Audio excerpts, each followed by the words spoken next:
on. So, but let's start with a little bit of your history, just helping people get to know you a little bit more. Like I said, you've been in the industry a long time, but we'd love to hear a little about your own, running history, maybe your favorite running story of your own that you have, maybe a little bit of an educational background if that's pertinent, and then just how you got into the running industry to begin with. Ooh, favorite running story. Probably qualifying for the Olympic trials at Boston by a mere 4 seconds after 26 miles, 385 yards, and not being a sprinter and watching that clock go down on Boylston Street. I felt like a cowboy chasing a bull in a barnyard with 6-foot high fences and 4 foot of manure. I didn't feel like I was moving anywhere. I was highly motivated, but boy, I didn't know whether that clock, I was across the finish line before I knew whether I qualified for the Olympic trials or not. You had to run 2:19:04. I ran 2:19 flat. Wow. That was pretty fun. I think the other story out on the ranch in Nebraska where I grew up, we were having a blizzard in January, and I was out, of course, running. Why, I don't know, but I did. And big snow drifts, and a bunch of the local boys were out drinking beer in their fancy new Jeep. And, of course, they were stuck to their axle hubs or higher. And I come running along through the snowdrift, and they're out scooping, and half of them are in the Jeep drinking beer, and the others are out scooping, trying to get themselves out. And, of course, I come up behind them and scare the hell out of them. It was like a mirage. And, they're jumping and like, what the hell are you doing out in this snowstorm? And I said, well, boys, the real question is, what the hell are you doing out? Because I'm still moving and you're stuck. We'll see you later. Yeah, you grew up in the Midwest then, right? You said my family has a cattle ranch in central Nebraska, and that's out near Broken Bow, Nebraska. All right. My track coach in college used to say, Broken Bow is not the end of the world, but you can sure as hell see it from there. And we've had a ranch out there for 146 years. Wow. Amazing. So how did, you were a runner in your own right, obviously Olympic trials qualifier. What was your introduction into the running industry? How did you start to break into that direction? Well, I was trying to avoid going to college because I'm dyslexic, so college was very tough, or school was, and I was trying to avoid going to college, so I read a book called Travels with Charlie by John Steinbeck, where he circumnavigates the United States.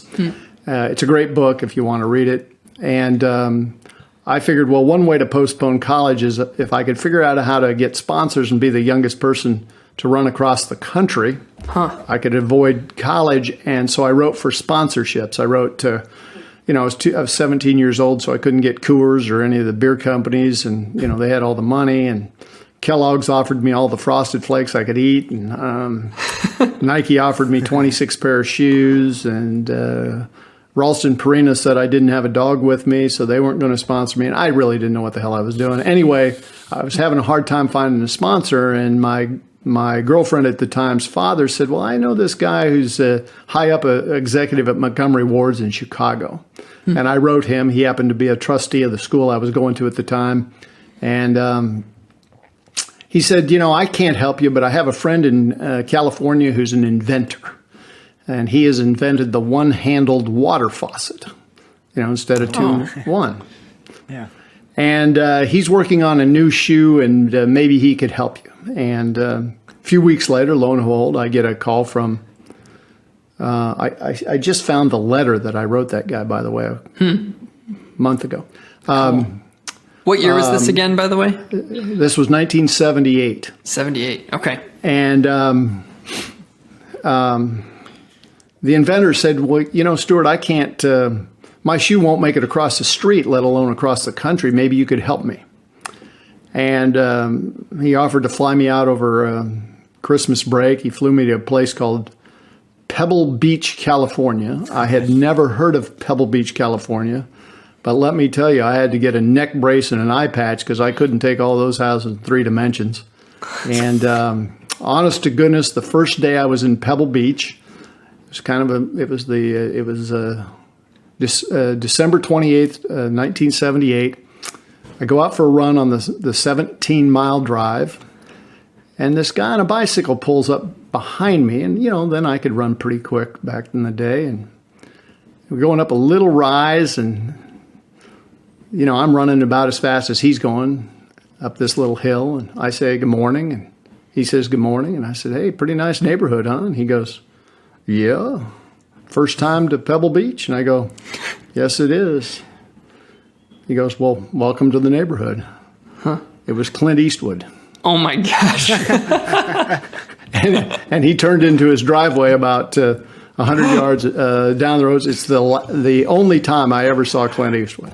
Oh my goodness. But, I said, pretty nice neighborhood, huh? He must have thought I was the biggest smart aleck on the planet. So those are a couple running stories. But anyway, this inventor had this, he wanted to put air in shoes. This was before Nike had their air system. Mm-hmm. And I thought putting air in shoes was a good idea. And he was working mostly in work shoes and dress shoes. And I said, hey, I think it's going to be the athletic market. And you got to remember that right then shoes were selling for about $30 a piece. The Tailwind hadn't come out yet, and was the first $50 shoe. And so he offered me $500 a month. I slept on the office floor. I'd make shoes every day, and then I'd test them the next morning, tear them apart, and do it again. Wow. And he gave me a car to drive, a Pontiac Grand Prix, and I'd go down and stay at his house on the weekends down in Pebble Beach, and I built a relationship that lasted until his wife passed away. I think I had a 32 or 3 year relationship with George Cole and his wife, and that technology, I was such a great salesman. I took that to 94 shoe companies who threw me out on my ass, and Reebok threw me out 5 times, and then they licensed it. And lo and behold, guys, after 8 years of failure, I became a overnight success and a genius. And then other inventors started talking to me, and of course, the big benefit of that experience was that I did go and see every footwear company, literally, I think, in America. Yeah. I was in places that you've never heard of, talking to shoe people you've never seen, but I was young enough and it was different enough that as a 19, 20-year-old guy, I could go in and I would see the president of, Gib Ford at Converse, or the president of Endicott Johnson, or Rob Strasser at Nike was great to me. He rejected me, but he gave me some great advice that I cherish to this day, and that gave me an introduction to people. So while they thought I was crazy for selling this air shoe, I built some relationships. I always said I didn't mind getting no, I just didn't want to get hell no and never come back. And generally, I was able to achieve that goal, but. What was the? Can I ask what the advice was that he gave Rob you? Strasser. He this was again, it took 8 years. He called me in. He put his big bear paw of an arm around me, and he says, "Stuart, I'm not going to buy this technology from you today." I was crestfallen. One more rejection. It was about 88 at that point. And so I slump, and he goes, "But Stuart, you're going to make a lot of money with this technology. Want to know why?"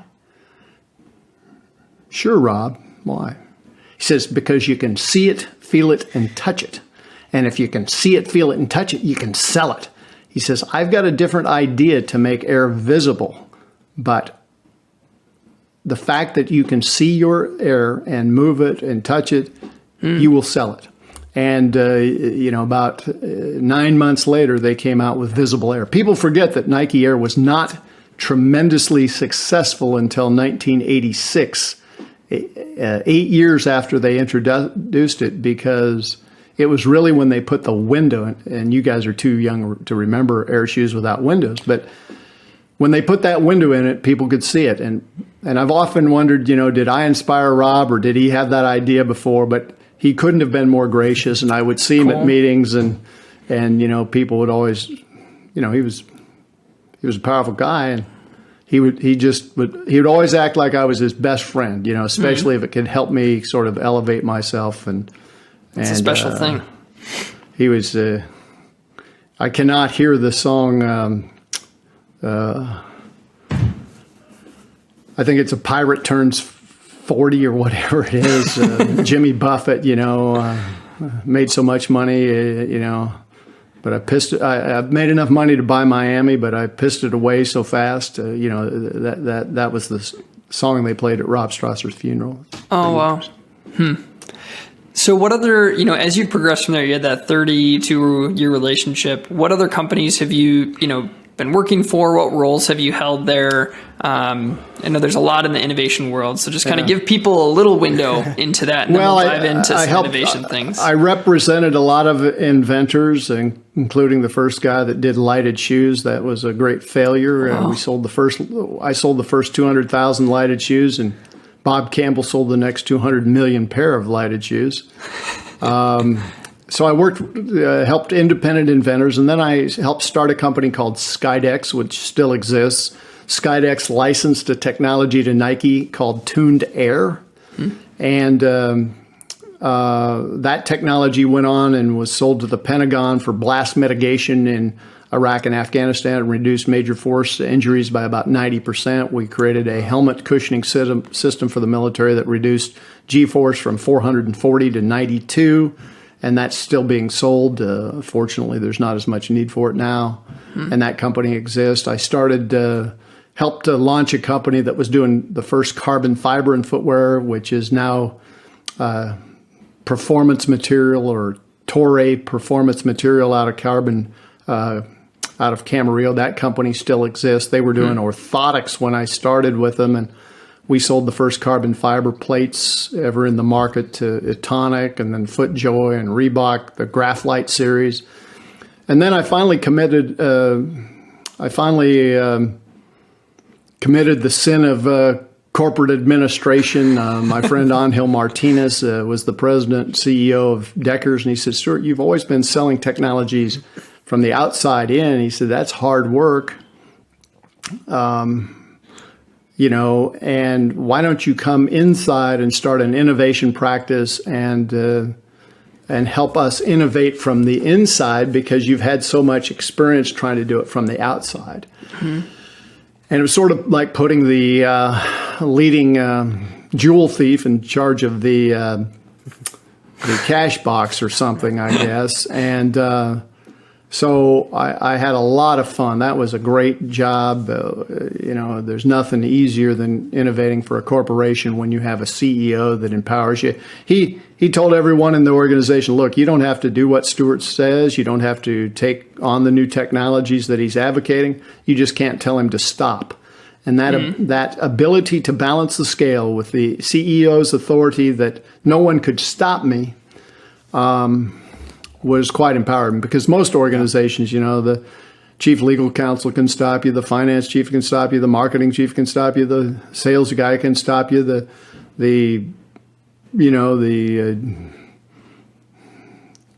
head of the cafeteria and the lunchbox can stop you. I mean, everybody can say no, and he really had this sense that he equalized the power dynamic between all of the normal bases of power and innovation, and it worked quite well.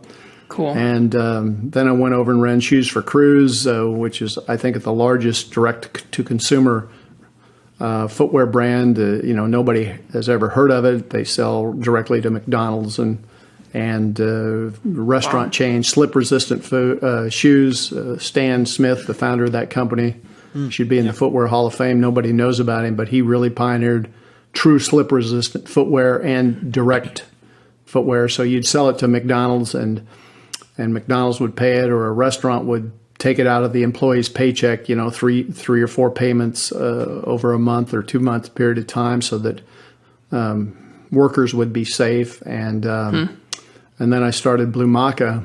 So it's I just enjoy, I don't know, I enjoy the challenge of new.